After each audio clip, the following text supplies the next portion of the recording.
All right, Dr. Shrenik Shah. I would like to show you my health record from 2004 till 2025. I think it's like last 10 days back, I got my all the uh, blood work and other reports. Um, I would like to display it in front of the public so that I understand what's going on with my body. At the same time, I think it is also a good source of information for the people who are skeptical or who wants to know more about the raw food, how it works, and how it uh, works on your body. So that is something which I'm aiming at. So please help me to analyze and feel free and let me give you Dr. Shrenik Shah is we are not related. Both last name is Shah, so he's my elder brother. But that's about it. He's a retired physician. I don't have any medical background, so I'm open for any kind of information, whether it is good or bad, any criticism, anything, so that really we can throw the light on the fact. So yeah, this is not just a rosy picture display. This is I want to see that people understand and knows the reality. Are you ready, Dr. Shah? I'm good. All right. So let's start. This is the first information that I got from my Kaiser Hospital. And it is the date is also that August 18th. Yeah. So tell me anything what you see here, all the numbers. Well, all your hemodynamics look very good. Your blood pressure is definitely within normal limits for your age, 133/68. Temperature, of course, is normal. Pulse, your BMI is very admirable because the South Asians, the BMI numbers have been lowered. Normally for non-South Asians, it's been like recommended 20 to 25. So meaning if you do 23, 23 and a half, which ideally recommended to be right in the middle, it is okay and it's good. But up to 25 is okay. But some of the studies have shown done on the South Asians that they should have a 2 points lower. So anywhere from 18 to 23 is the best. So you are definitely within that range. So it's very good. Your weight is good, 140, and for your height, so that your BMI comes out okay. So that is where, and of course, oxygen saturation, everything is normal since you don't have any issues. So parameters look good. All right. So I think that was the first slide, and here I think that's another numbers doctor sent me. Right. That H1C and Yeah, all. your hemoglobin A1C, it used to be 6.3, 6.7, and now it's 5.9. The ideal, we want it to be 5.7, 5 range. That's a normal range. But nowhere near you are, like it was 6.7 before. So theoretically, above 6.5 is considered diabetes, but from 5.7 to 6.5, 5.7 to 6.5 is considered pre-diabetic. So you are in a very low range of 5.9. So it's really nothing to worry about at this point. So it's fine. And there is no microalbumin in the urine, so your kidneys are functioning okay. Your creatinine level is good, which is the waste product built up in your body, and it should be in the normal range. That also just indicate indirectly means that your kidneys are functioning fine. So that's where we are. No, all right. I think then this is the one for creatine. Yeah, like I said, creatinine is definitely has gone down. There is no question about it. But it's normal is normal is normal. So there may be variations, but it's definitely in the lower the better, of course. So So any particular reason it goes up? Because I see here in 2023, it went to 1.21. So yeah, sometimes it's the different laboratories measurement also might have some effect, but also depends upon how much protein intake you had, because protein when it gets metabolized, it converts into creatinine, and that mm, load has to go through the kidneys. So sometimes it happened to be that you were in a high protein diet mode, and that might have made some, but that's transient. It does not cause any damage uh, to the kidneys. But I had patients who were taking protein powders with excessive intake and all those kind of things, and we had noticed that creatinines were high for no reason, because they were young people without any major diseases, so they should not have a high creatinine. So I asked them about the protein powder, and they stopped it, and it came down. So I know you're not taking protein powders, but at that time you might be overdoing on protein at some point compared to the exercise. If you take protein and not exercise, then also there is an overload. So who mm. knows? But either way, even 1.2 is not horribly bad, because it's really top normal. It's still normal. So we are Yeah, fine. still it shows it's in the green zone, so Correct, it's correct. So we okay. are okay. Yeah. All right. Okay, so this is done. Here now, this is I think just a note from the doctor. Right, right, right. Yeah, I mean, basically saying is type 2 diabetes, like we said earlier, that one number higher than 6.5 will put you in a diabetic category, but now you are not. You are in a pre-diabetic or almost close to normal, I would say. So, your goal, of course, would be to keep the A1C under control as much as possible. Blood pressure is, like he's saying, is a great level, and the cholesterol, which I haven't seen it, but according to him, they are all within normal range. So cholesterol and all that will, you know, address it a little later. Yeah, Yeah. so let me tell you, doctor, when it went to 6.7, Hmm. uh, my doctor asked me and he says, okay, I can prescribe you the medication, metformin or something. But I said, doctor, give me 90 days and then you check me out, and I guarantee you I will control it. And I know what was the reason, Mm-hmm. that period I was not doing any exercise.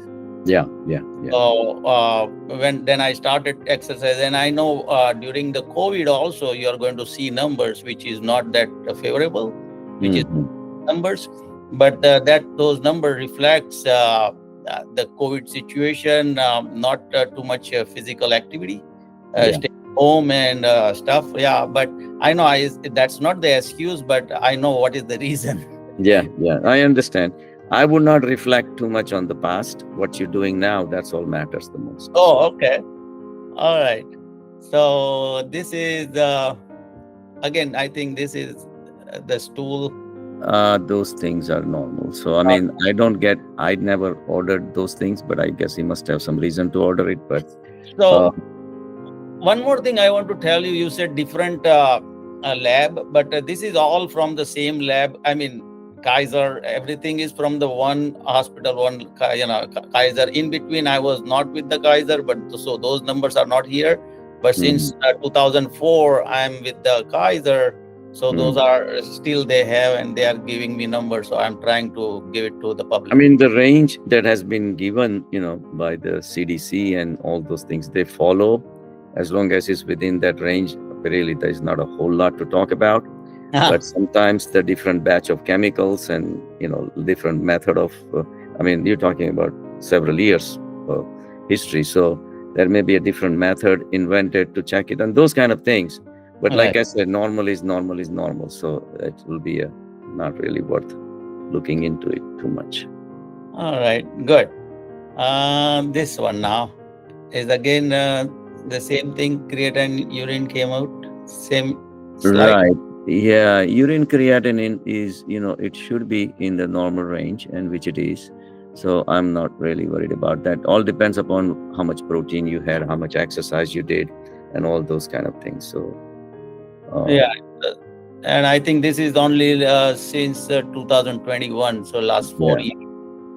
So still is in green zone, so not to worry. right. Anything specific we supposed to do to keep it in control, or not to worry? No, no, no. Okay. How about this one? Urine albumin, the same thing, because the thing is that because when you're diabetic, they always worry about the microalbuminuria. When the albumin starts appearing in the urine, that's usually a sign that there is some damage to the kidneys. And that is way before the creatinine starts going up and all those things. So the microalbumin levels in the urine should be checked, and that detects the early damage to the kidneys. So, but that's it's very lengthy way to explain, Hmm. but there is a flow of the blood that goes through what we call a Bowman's capsule. Bowman's capsule is like a cup shape. The Hmm. blood vessels go in there, and the blood vessels turn into small capillaries, like a jumbled up blood vessels, and then Hmm. it comes out as another artery. So the artery which is coming out is smaller than the artery that is coming into it. So that it creates a negative impact on the blood flow. You can understand, because if the diameter is big on this side, diameter is smaller on this side, then Hmm. naturally it's going to give a back pressure, which is intended by the nature, so that the urine can, all the waste products from the blood can be filtered down to make the urine. Because right underneath that bowl is the tube, and All right. there are millions of tubes that ultimately make the urine for you. So All right. that interface between the lower lower lining of the cup and the what is the tube itself, there is a static pressure, so that's what filters. So in the diabetes it kind of gets damaged. So albumin is very important protein. The body doesn't want to lose, because it's very important to make the bones and cartilage and a lot of things, and of course your muscles and the brain tissues and everything. So it doesn't prevent the microalbumin in a microscopic level start showing up in the urine. That means your early damage has already started. Yours is normal, of course, so nothing to worry about. Perfect. Thank you. Next one. So this is also same thing. Same. Well, yeah. So they make it more definable by albumin divided by creatinine ratio. So that's a more sophisticated type of test, and then Hmm. also yours is normal. So. Oh, all right. So far all good news. Okay. Mhm. Let's see this one. Sodium is fine. It Sodium. fluctuates. Yeah, I wouldn't worry about it. And my doctor, when I discussed this, sodium, it went low, and I know what is the reason. Because after running 12 mile, next day I went for the blood test. So, Mhm. so yeah, that was the reason. I think that is the July 21st. Yeah. Yeah. When One. you exercise, you need to take supplement, electrolytes and all that requires the salt. Correct. And all that. So my doctor says, during running marathon, I carry the sodium capsule, Yeah, salt yeah, capsule. So yeah. that is something which is I'm taking it during my training, 10, 12 mile. I'm not taking it. My doctor says you That's should not take necessary. Yeah. something. So yeah, now I'm going to pay a little more attention on that. Or So far, drinking the electrolyte water. right. So I'm drinking a lot of water, but not electrolyte. So Yeah, I'm I going would recommend. to, right. I'm going I to, had run the Boston Marathon, and at mile 20, my legs went into spasm because I did not enjoy the Gatorade. So I was drinking a lot of water. Mm, But I had 6 miles to go, and my son joined me at mile 20 to run 6 miles. And here my whole calf muscles had gone into tight spasm because of the electrolytes deficiency. So I learned my lesson that you should drink a lot of Gatorade, or not just that brand, any kind of electrolyte water. right. And they have this liquid IV electrolyte packages also, which you can throw it in your water and drink it. That That what I used when last we went for backpacking. All Mm. the time we used to keep electrolyte with us. So Yeah, of course yeah, water is there, but electrolyte also help us sure, with sure. the 8,000 Need elevation. sodium, potassium, everything, all these Correct. things you need. Yeah, I'm going to take now your advice, and I'm going to, while even running training, I'm going to yeah. add After that. 10 miles, I think you should. Yeah. Okay. Okay. Next one, potassium. Hmm. Potassium is fine, so that's well balanced, so it's not a problem. So it shows that it increased before 2010. Mm.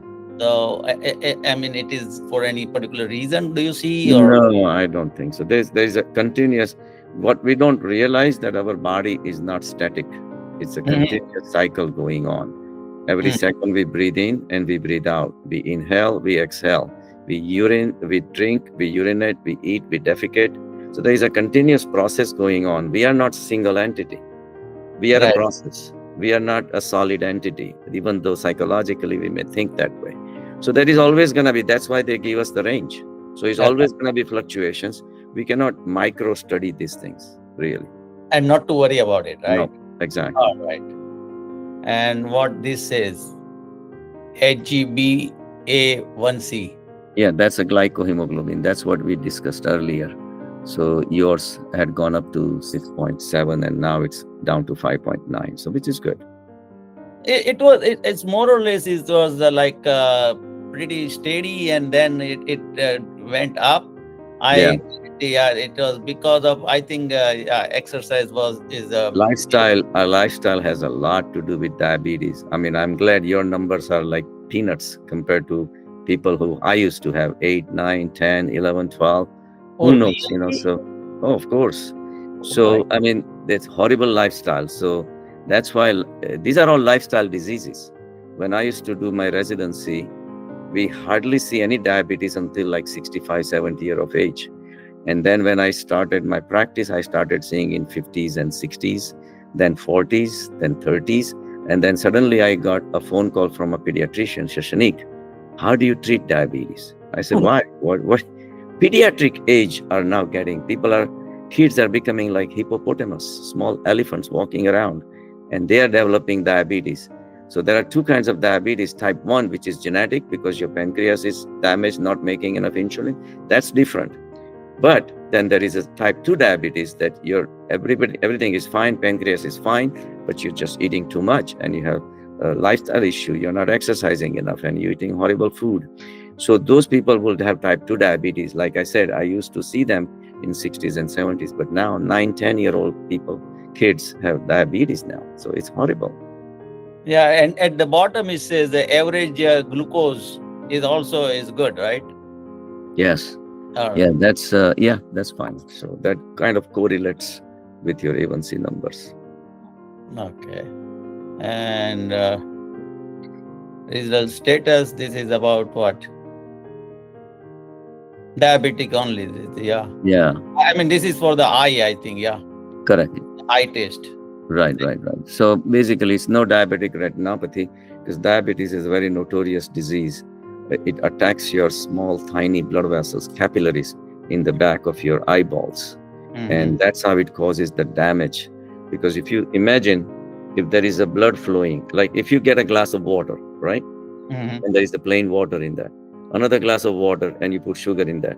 Obviously, the one with the sugar will be more stickier, more heavier, more thicker. So that's what is happening to the people who are diabetics. Their blood is thicker, more sweet, right?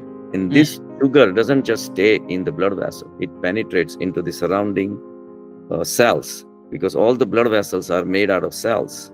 But in the beginning, when it comes out from the heart, it's very strong, very big blood vessels. But as you keep on going and blood vessels keep on getting thinner and thinner and thinner until they become small capillaries, that's what they call. So these are like each only single cell is making their walls.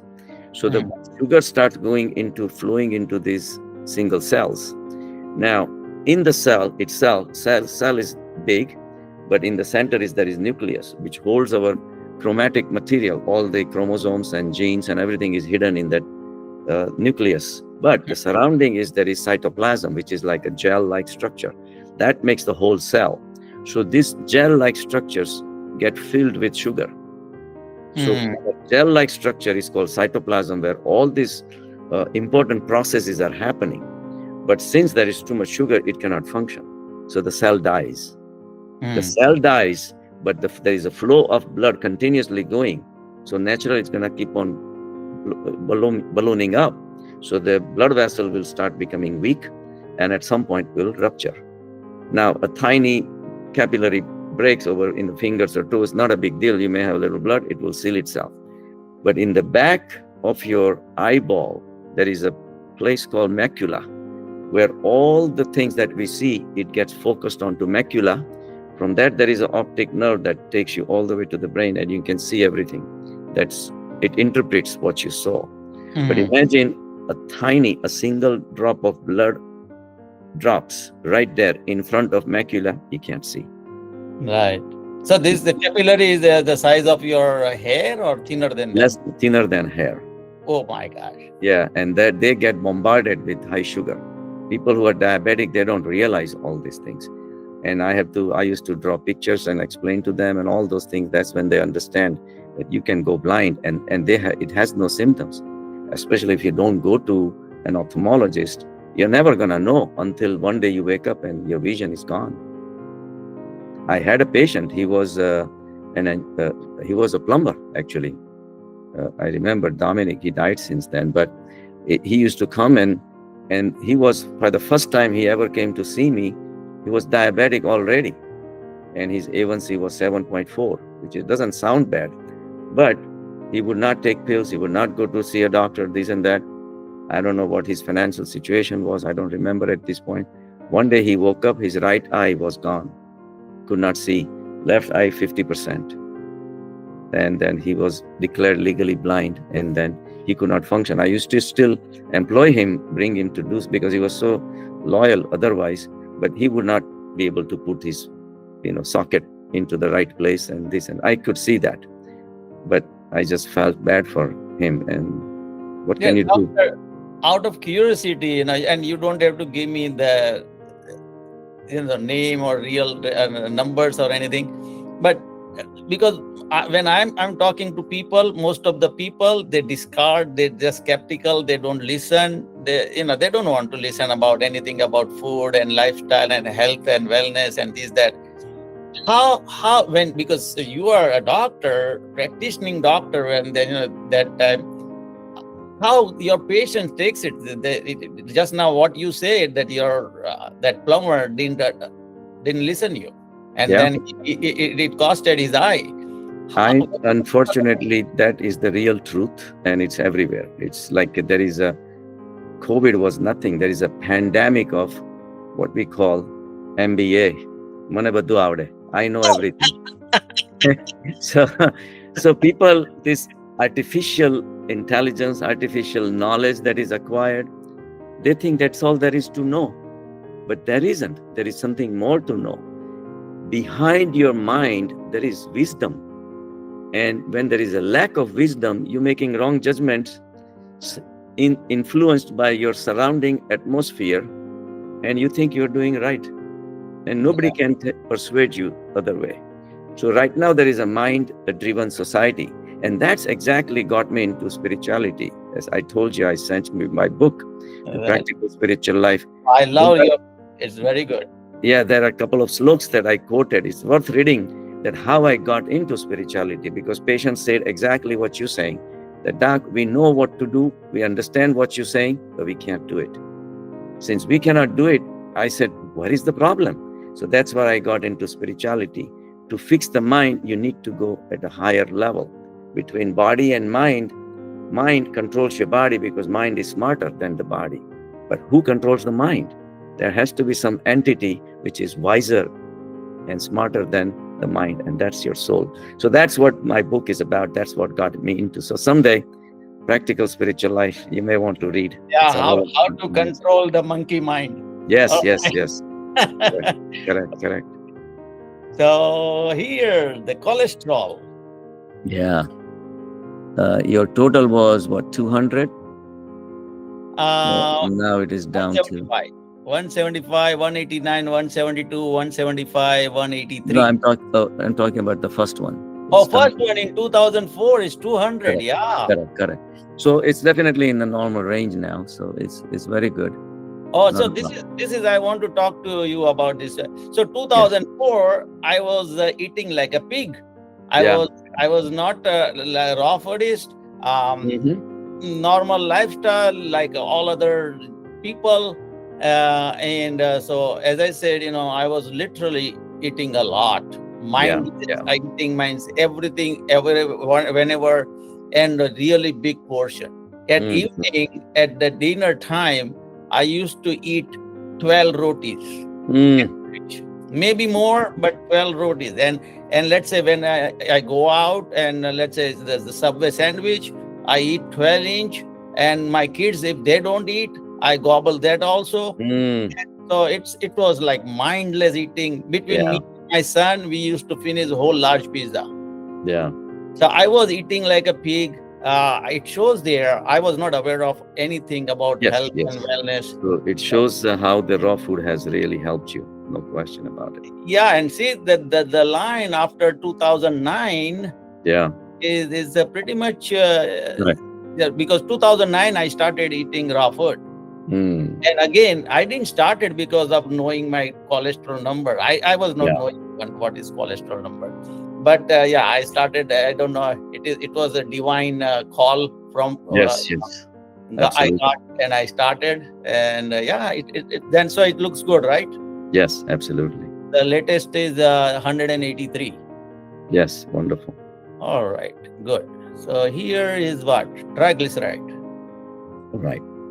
Yeah, triglycerides, we didn't used to really care about it in way back, but now we understand it can also cause hardening of your arteries, which is atherosclerosis. So it really they have lowered down the limit now, so significantly. So that used to 150, 200, 500 were really neglected, but now they want it less than 150. But the lower is always better.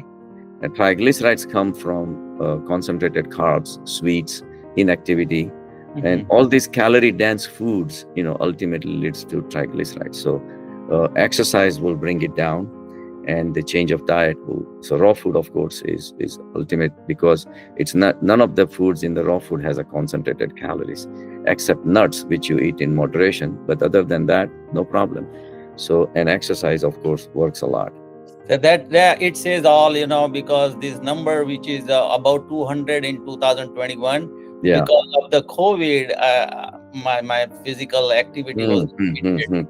It went up, and then after COVID, now it shows, I'm very much in control. Correct. So you're good. All right. Okay. So here under next one, HDL. HDL is manufactured in your muscles. So the more you exercise, the better it's going to get. So your latest number is what? 57, which is wonderful. So higher, the better. Normal people run about 40s, 35, 40, 45. But as you exercise, it will get better and better. So because more blood circulates throughout your muscles, picks up that HDL and brings it out. HDL prevents you from getting a heart disease. So here also it shows that during the 21 it gone down. Yeah, I think because of the COVID. Okay. See, I all these things I don't know, but I'm really glad that you are throwing the light on this. So now I understand even more how to read this graph and how my lifestyle affects. Correct. Yeah, based on this. Okay. Next one is LDL. Yes, your LDL is 108, and it at one time was 94 and 112, 111. LDL is a sticky cholesterol, and it can clog your arteries, increases risk of heart attacks and all that. But that by itself is not gonna be enough. I mean, it's a little bit on the high side, which is really not a big deal at all.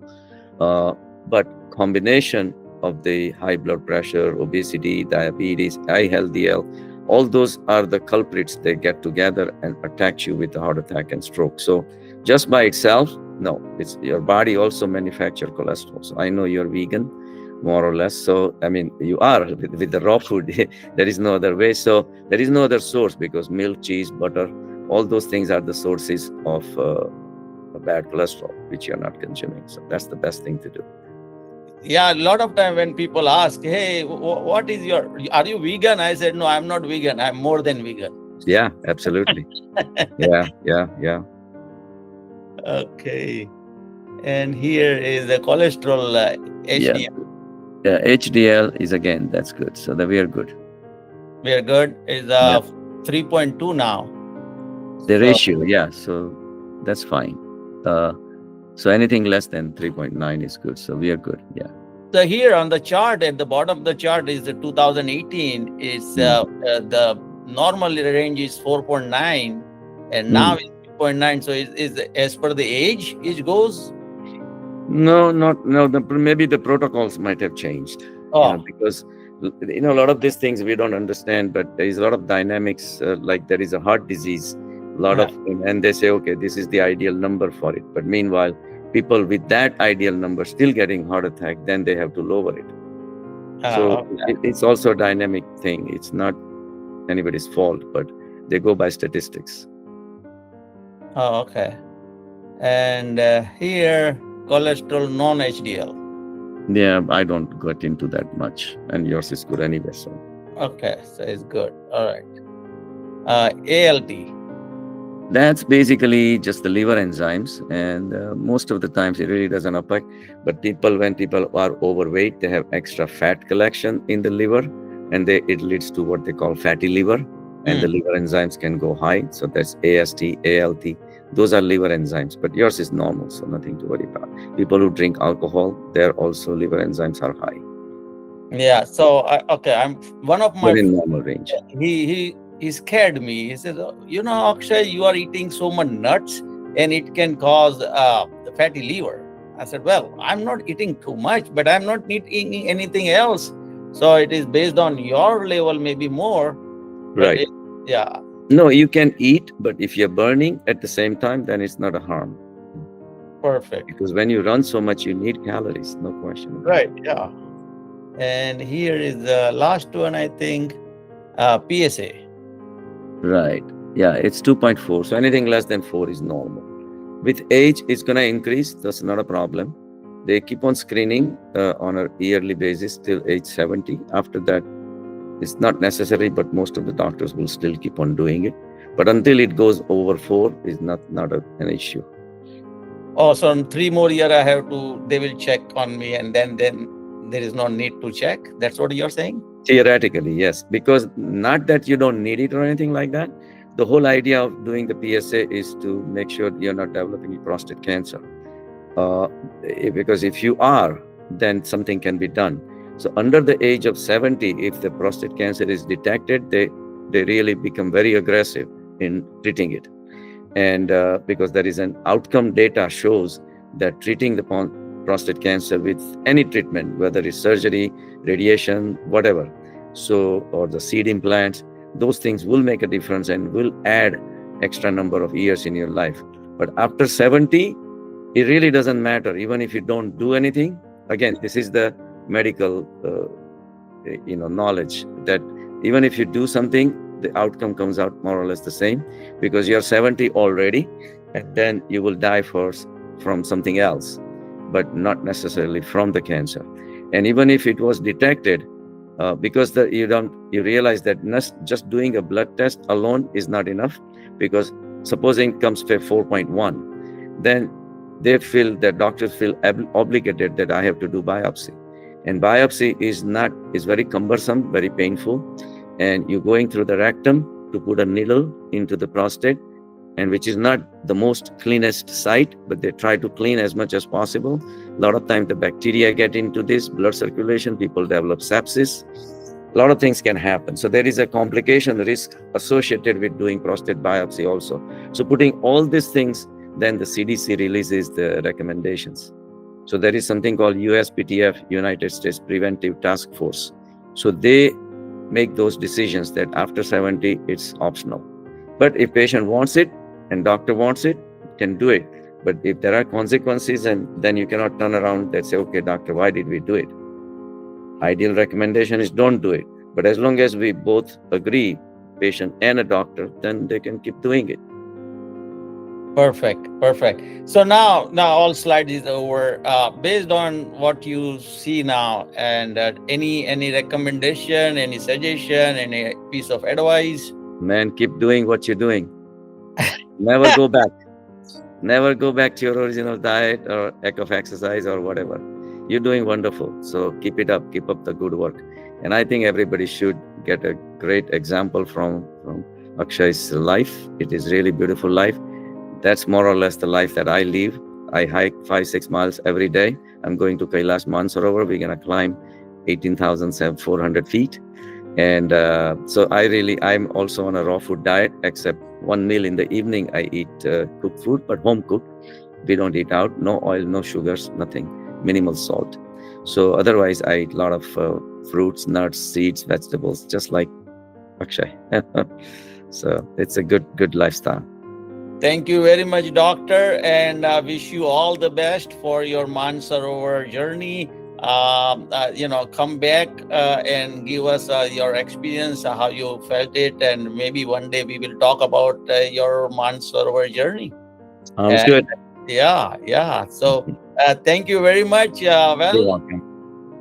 All right. Again, thank you. Okay. Take care now. Bye. Bye. Life is energy. Energy is life.